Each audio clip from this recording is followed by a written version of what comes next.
Welcome back to Firex Techs. My name is Henry, and this video will be a box opening and initial impressions of the Anbernic RG405m black version. I purchased it from the Anbernic website for around $180 including shipping. However, recently it has been going on sale, so check the link in the description for the current price. It took about 2 weeks to be delivered, so for people who might want a quicker delivery, I will have a link to an Amazon seller. It does go for $200 there. That does come with Prime 2-day shipping. Alright, with that out of the way, let's get on with it.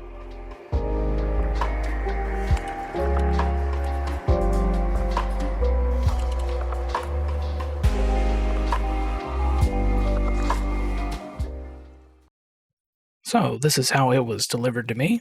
A lot of tape here, I'll have to cut into it. And the first thing I would like to mention is that Anbernic did not skimp on the packaging. I always like to see this. We have lots of bubble wrap here to protect the device in the mail. Inside the box, on the top, is the device with a protective foam covering it. Under the tray, we have the wet wipes, screen protector, and the instruction manual, along with a USB-A to USB-C charging cable in the small box. That is everything that comes inside the box. Let's take a closer look at the device itself. One of the first things I noticed is how good the build quality feels. The metal shell really sets it apart, making it feel more premium than other devices that I've held. It has a 4-inch 4x3 IPS screen, which is quite large for a device of this size. We have 2 Hall effect joysticks, the normal 4 face buttons, a start and select button, and a home/back button. For initial feel, the D-pad feels really nice. On the top of the device, we have the R1 and 2 and L1 and 2 buttons. Then we have the power button and the volume up and down buttons, and the USB-C port. On the bottom of the device, we have the SD card slot and the headphone jack, and the 2 slots for speakers.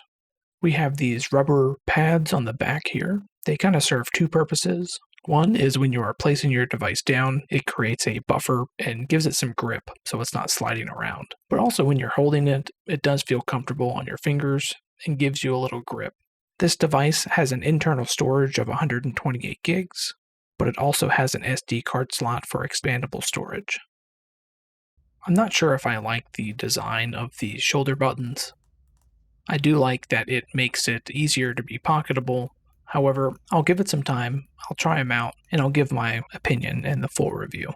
The face buttons feel great. They do not become flush with the device, which I try to avoid. I really do like the size of this device.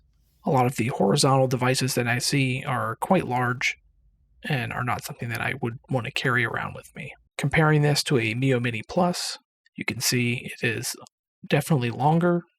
They are about the same width and about as thick as the screen half of the Mio Mini Plus. After we power the device on, we will be prompted with an installation. You just have to click a button and then give it a few minutes.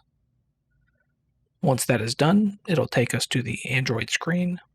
Here, if we swipe over, we will see all of the emulator apps that they have here for us, pre-installed. This is an Android device. It does run Android 12, works with the Play Store. In order to add ROMs to this device, you can use an SD card with ROMs on it, but what I'm going to do is import them directly into the internal storage using a USB-C cable in my computer. From there, I will swipe down from the top to bring up the menu, click on the option here that says charging this device with USB, and select the option that says Media Device. This will allow the computer to see the device so we can drag files onto it. Now on the computer side, we will just navigate to the RG405m, create a folder here that's labeled ROMs, and then I'll just create a folder for N64 and drag a few games in here. Once it's done transferring, we can go ahead and unplug the device, and let's give it a try. So for the N64, we will start the M64 Plus emulator. It does not see any games here, so we will click the plus button, select the Start File Picker, and from here, we will just find that ROMs folder that we created, select the N64 folder, and then select Use This folder. Now we should see our games. We can select them to get it started. I have noticed a controller overlay on all of these emulators. However, they will fade away, and they can also be turned off in the settings. Now, if we want to use the built-in front end, we will just swipe down from the top, swipe down one more time to expand the shortcuts, and click on the little R icon that says Normal Off. Once we've done that, we just swipe up to close the menu. After accepting some prompts, RetroArch may open up, which we can just back out of. And then you will notice we are in the emulator front end. I will go into this more in depth in my full review. I just wanted to show that this is here for people who don't want to upgrade to Gamma OS. As my intention of running this as a N64 machine, I do like how the analog stick is above the D-pad. Everything feels responsive. I will have to mess with the button layout here. It's a little different than what I would like. The speakers sound really good. And as of right now, every N64 game I've thrown at it, it's run flawlessly. IPS does struggle with viewing angles, and that is something I will bring up if it bothers me in my full review. Now I have tried out some of the other systems. As expected, they all run really well, everything below N64.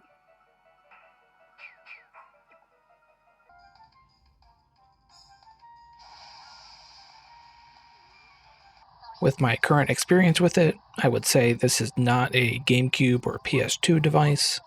My opinion may change after installing Gamma OS and trying some tweaks in the settings, but I can confidently say that anyone who is wanting a system that they can just load up GameCube and PS2 games on and play them without having to mess with the settings, this is not the device for you.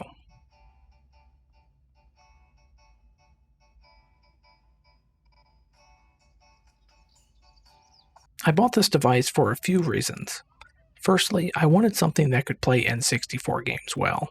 I wanted a horizontal layout, but I also wanted it still small enough it could be pocketable. Lastly, I wanted to try a device with a metal shell, just to see if it was too heavy or if I liked the weight of it.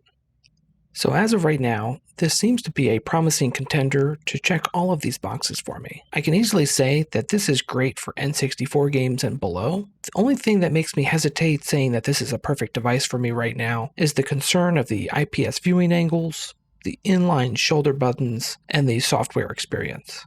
I will only be able to know for sure after spending some time with the device if these are deal breakers or turn out to not be that big of a problem. So in the future, I will be making a full review where I give my conclusion on the device. I will be making some videos on how to install Gamma OS and also the new Garlic OS update. So please keep a lookout for those. And if you found this video helpful or informative, please give it a like, subscribe for more content from FireX Techs, and thank you for watching.